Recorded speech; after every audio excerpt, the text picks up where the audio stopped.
Saan naman yung mga alaga Saan ko? ang kotse na Holy Charge? Antay ko muna yung mga alaga ko.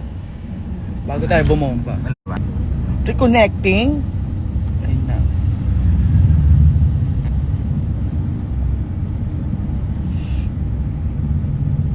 Padamihin muna natin yung mga alaga natin bago tayo umatake.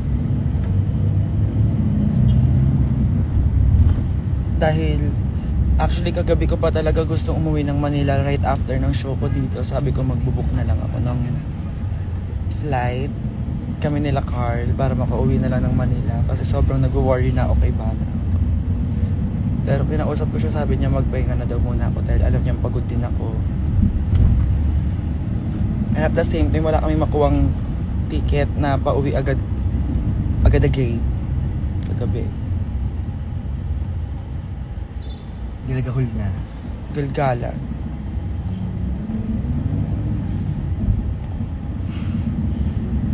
Honestly, okay ako. Kailangan ko maging okay for my sister.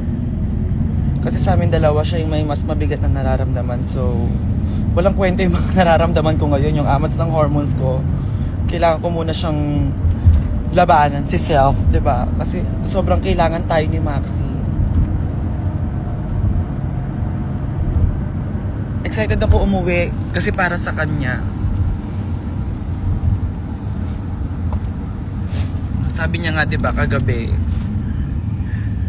sobrang pangarap niya 'yon, makapag-concert, pero hindi naman niya ina-expect na ganito yung mangyayari.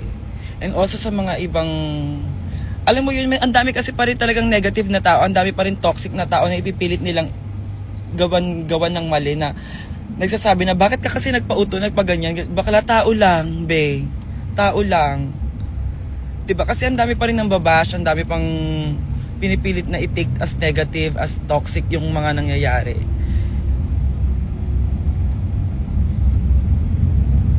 Nabiktima lang din yung sister ko sa sobrang gustong-gusto niya makapag-concert, sa sobrang gusto niya makapag-perform in front, and ano ba, nag-i-English pa kasi sa harap ninyong lahat. Gusto niya makapag-concert for all of you, 'di ba? Yung pagod, yung dedication, yung araw-araw na pagre-rehearse niya, yung araw-araw na nabibisi siya, nangangarag yung utak niya, 'di ba? Mauuwi lang pala sa lahat. But then, sobra ako napaproud sa sister ko kasi in the end of the day, ipipilit niya pa rin i-push yung concert kahit, alam mo yun, kahit hindi,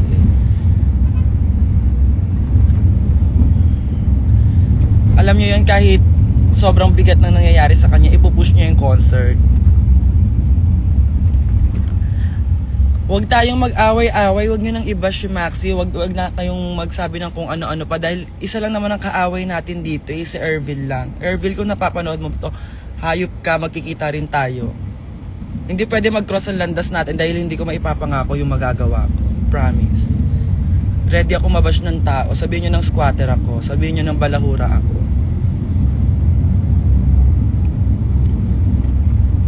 Pero kasi sobrang hindi ko kasi gusto na ikitang umiiyak si Banak. Hindi namin gusto talaga nakikita yung isa't isa na umiiyak. So, bilang kapatid, ina mo ka, makulit ka na. Si Ervil ano yon, apelyado niya?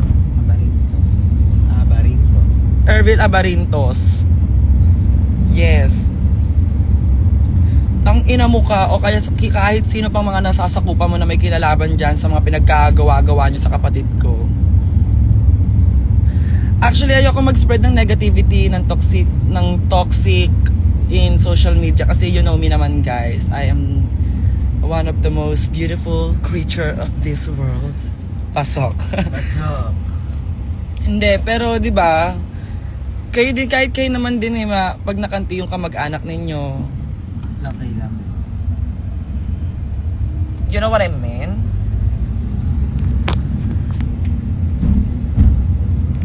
Medyo nahuli lang yung gigil ko talaga, Day. As in, super, like, gustong-gusto kong umuwi kagabi pa talaga, Day. Tapos gusto kong gamitin yung brilyante ng lupa. Ay, hindi. Para ipalamon siya. Lahat ng brilyante, ngayon mauuna pa yung teaser ko, Day. Mauunang mag-launch ang mga brilyante. Maniwala kayo.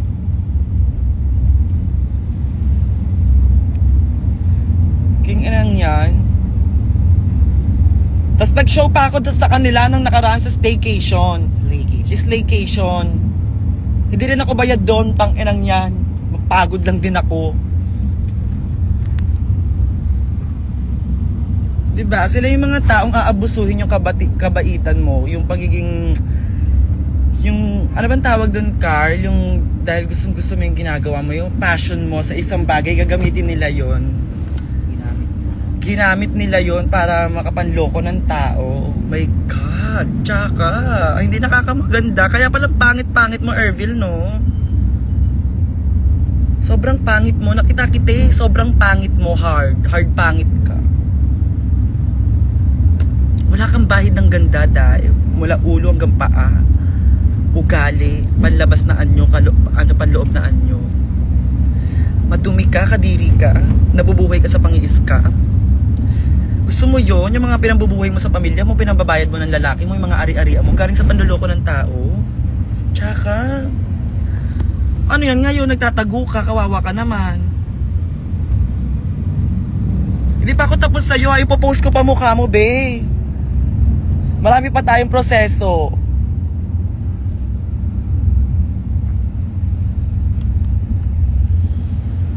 Hard, die. Puksa hard mix talaga. Kahit ikaw. Alam mo yan, sis. Ano si Mix? Yakap daw, sabi. I love you, Mix.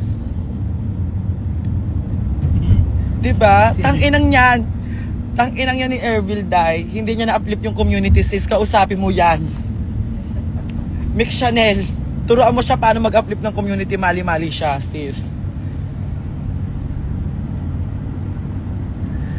Diba, ang masaklap kasi doon, kapwa natin siya LGBTQIA+, diba? Dapat tayo-tayo na lang yung nagtutulungan. Bakla tayo, isa ka sa sumira ng mga tahimik at makulay at pasabog ang industriya ng drug. Tapos tignan mo, sabog na sabog ngayon yung pang-i-scam mo, hayop ka.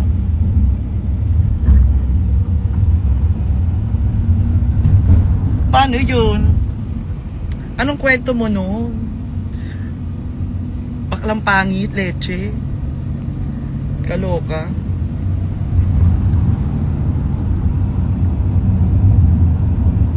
Nahuhulas yung kulot ko sa'yo, tignan mo. Straight. Umihi-straight yung kulot ko sa'yo, Erbil, tignan mo.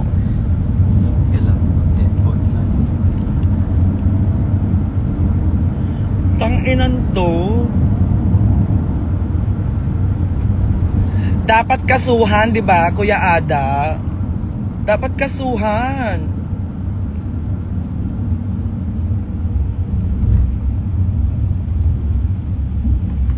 Nanahimik yung mga tao. Wala naman masamang ginawa sa kanya, 'di ba? Bakit inaano? Bakit ang daming apektado, like as in, ang daming drag queen na tignan mo, ang daming drag queen na ang ganda naman ng view. Pakita ko muna sa inyo yung view ko, ha. Para alam niyo lang na Pauwi na ka. mainit yung ulo ko, pero ang ganda kasi ng Bacolod. Dahil, ang ganda ng Bacolod. UD. Anyways, let's go back to the topic. Ang dami niyang naperwisyo, ang dami niyang naabalang drag queens, ang dami niyang nabudol. Punyeta siya.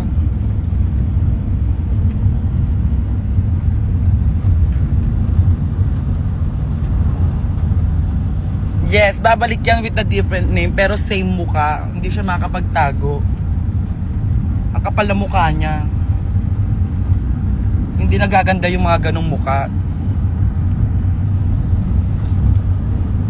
Kadiri, mga baklang nagpapayaman sa pangloloko ng tao. Tapos magsusosyal-sosyalan. Kaloka. True, dahil mainit yung ulo ko, pero maganda yung view, kaya i-enjoyin, di ba? Sobrang daming taong na sobrang daming drag queen na. Actually, hindi nga ng mga drag queens kasi yung mga fans, di ba? Nabudol din sila, naloko sila ng tangin ng beyond limit na yan. Hayo.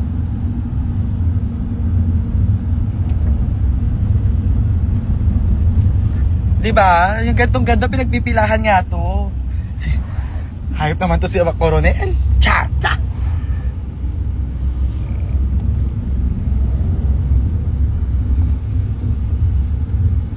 Yes, ang daming... Ay, eto pa ha. Yung kay Edsa. Yung kay Edsa.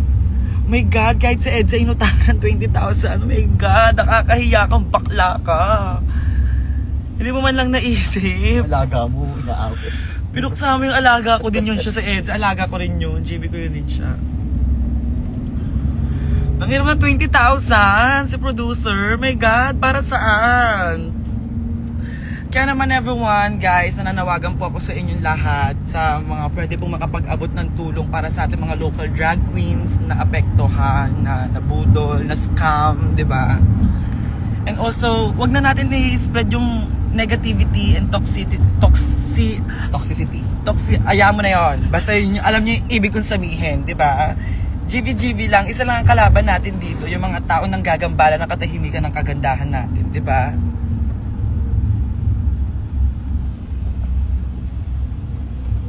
Ano to? Ang ganda naman nito siya. Bahay yan. Bahay yan siya. Ay, hindi, parang...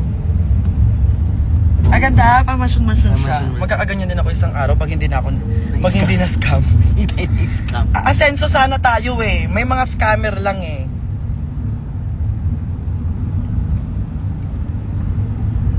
Diba? So, uuwi na po ako ng Manila. Thank you so much, Mama Ilan and Bacolod. Sa napakagandang view and sa masarap na food. And sa mainit na pagtanggap sa akin dito. In-enjoy ko naman yung moment na nandito ako. Kasi first time kong pumunta dito. Diba? Ang pag-success step by step yan siya. Hindi yan scam by scam.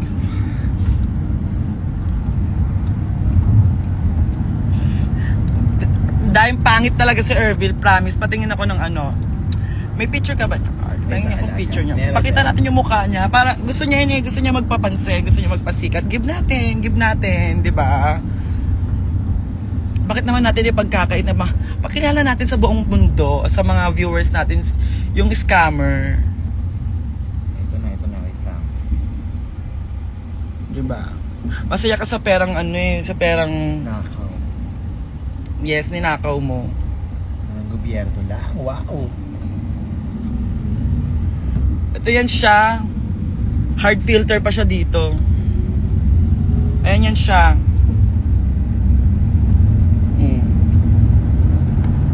Scam siya. Social. Diba? Ayan yan siya. Screenshot nyo tapos i-post nyo all over the world. Sa mga social media nyo. Ayan yan siya. Feeling cute siya. Wala kang ibang picture. Tsaka to, sasali ko kayo lahat. Tarantado kayo. Tangina nyo Ayop ka. Magkikita tayo, Erbil, Day. Sa kapal ng foundation mo, sasampal-sampalin kita, Day. Maniwala ka. Akala niya success na siya by step yung sa pag-success sa pag-scam niya. Wow. Maasim na mukha, decline. Hindi siya face card, doon siya. Cancel yan siya.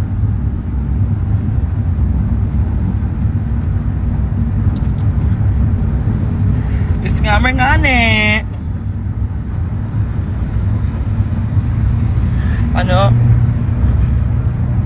Guy. Ako sa mga pangit na yung hiling mo ipag-away sa mga magaganda. Lagi na lang kami pinupuksa ng mga pangit. My God. Di ba mukha siyang baklang maasim?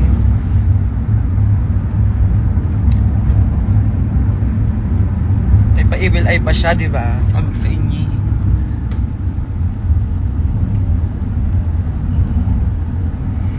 Pero, di ba, sobrang happy pa rin ako sa ginawa ng sister ko na kahit, alam mo yon. Paano ko ba sasabihin, Carl? Sabihin ko na kahit walang... Free show naman. Sanabi niya. Yeah, free show siya. I-push niyo yung free show para sa inyong lahat. Just keep your tickets. Yes. Everyone just keep your tickets and we will make this happen. And para sa sister ko, gagalingan ko, at I'm gonna be part of this. Papakita natin sa kanya na in the end of the day, magaganda pa rin na magtatagumpay. Tama, mali. Sagot! Tagal niya sumagot, may straight na yung kulot ko. Kaya inang niya. Oo, Visit ka, Ervin. Beste ka sa buhay ng mga mamamayang Pilipino, mga magaganda. For sure, feeling ko makakarating to sa kanya. May mga, sana makarating May sa'yo mga to. ano yan, may mga alaga rin siya. May mga nakshiyan siya.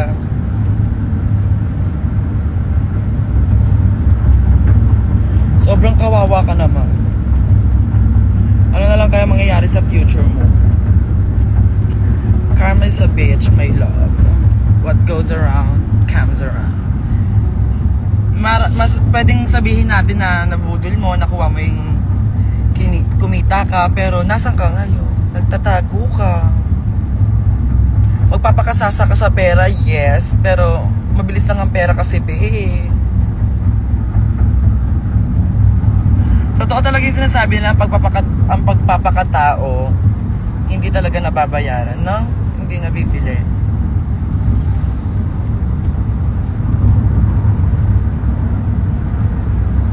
Hindi siya nakakasosyal. May ka. Mas gugustuhin ko naman lumaki sa like me, as a squatter, di ba? Pero hindi kami ganyang pinalaki. Wala kaming ganyang sakit. Hindi kami magnanakaw. Hindi kami mating tsaka mating. Oh my God.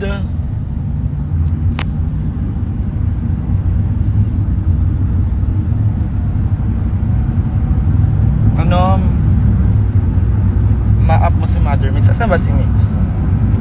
Wala na ata si Mix.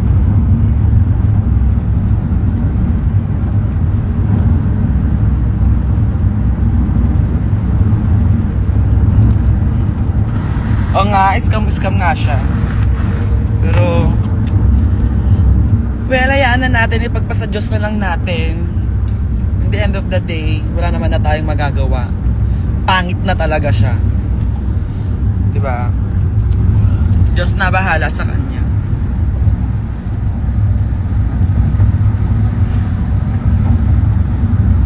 Tsaka sobrang daming nagmamahal sa sister ko. Andiyan kayong lahat. For her, for him. Kay J. G, kay Maxi, kay Banak, diba?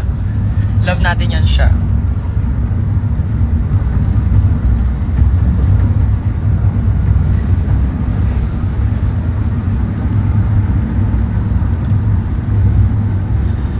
Wala na yun. Kahit magpagawa siya ng mukha, hindi na yun Kelly talaga niya.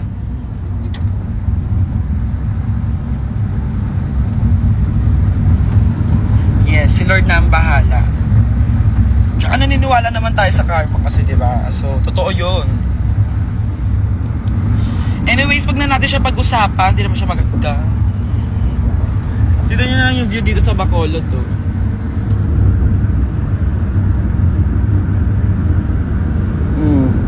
Diba? May mga vulkan, may mga highest mountain. Tapos na making my way downtown, walking past, diba? And I need you. Ay, gawin ng division. Ano? Gagawin sa division. Ang ganda. Ay, bakit yan? Bakit yan? Isa pa tsaka. Isa pa tsaka. Bayan. Papaline up ko nga. Ayan. Inaantay ko yung pes ni Yudi Puta dito, hindi ko nadadaanan. Dapat meron.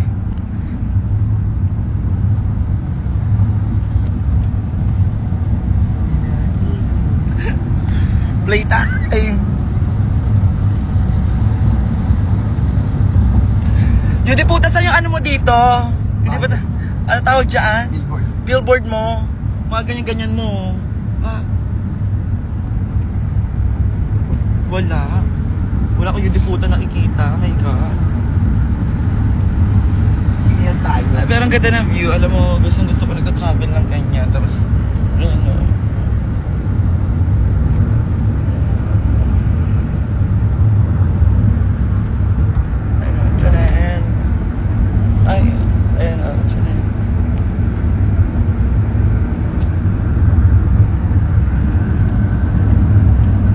Talbog, di ba?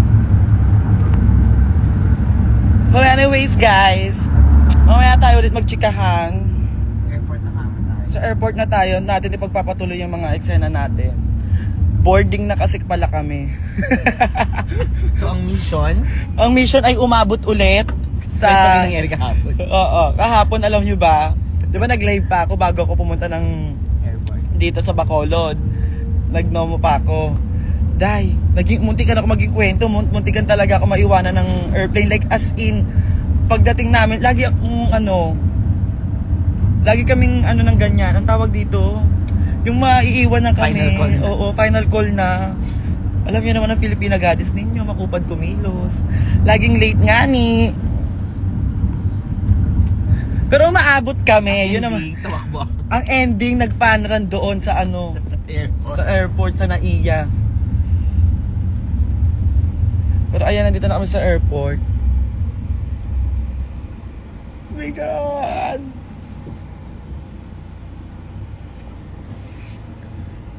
Going back to Manila. When I first saw you. Chill.